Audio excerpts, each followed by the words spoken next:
ঈদুল আজহার বাকি আর মাত্র কয়েকটা দিন। এরই মধ্যে জমজমাট পশুর হাটগুলো। ক্রেতা বিক্রেতাদের পাশাপাশি ভিড় বেড়েছে ব্যাপারীদের। তবে দাম নিয়ে রয়েছে মিশ্র প্রতিক্রিয়া। এক হাট থেকে আর এক হাট ঘুরে দাম যাচাইয়ের পর পছন্দের পশু কিনছেন ক্রেতারা। বিক্রেতাদের দাবি, কোরবানির পশু লালন পালনে খরচের হিসেব না করেই দাম বলছেন ক্রেতারা। জামালপুরের কৃষক অসমউদ্দিন ৩ বছর পরম যত্নে লালন পালন করা এই ষাঁড়টি বিক্রির জন্য ছেলেকে নিয়ে হাটে এসেছেন। তবে আশানুরূপ দাম না পাওয়ায় তৈরি হয়েছে হতাশা।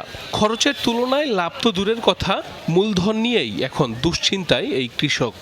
ঘাস পানিও কিনে খেলেছি, আমার আল্লাহ করে কাম কাজও করছি, কষ্টর গরু আমার কষ্ট গরু হইলে এখন বাজারের দামও পড়ায় তেমন না বেছিল না হয় অভাবী সংসার কি করবো হাটও নিয়ে আসছি কি করা যায় আল্লাহ কি করে।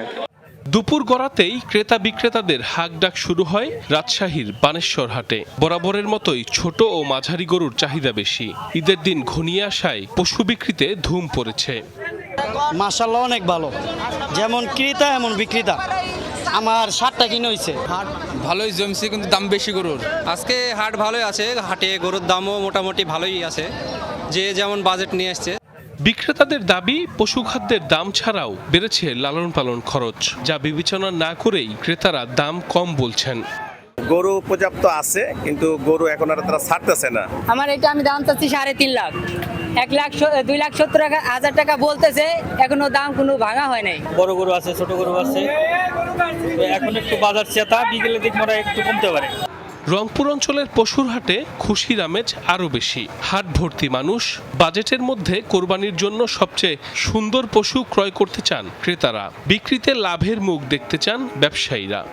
5টা গরুর উপর মিনিমাম 25,000 টাকা কম বলতেছে, এখন তো দেওয়া পারতেছি না। সকালে আসছি, গরুর যে আমদানি গরু সেই হিসেবে মনে করছিলাম একটু দাম কম হবে, বাট গরুর যে দাম চাচ্ছে আমাদের বাজেটের বাইরে চলে যাচ্ছে।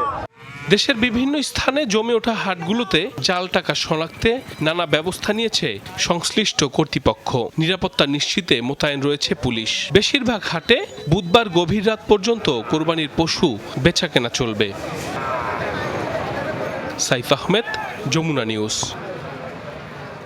আগেজ হেলথ প্লাস সোপ, যার জিঙ্ক ও হেক্সা দেয় এই সময় রোগ জীবাণু ও ব্যাকটেরিয়া থেকে সুরক্ষা। কারণ পবিত্রতার শুরু তো পরিচ্ছন্নতা থেকেই।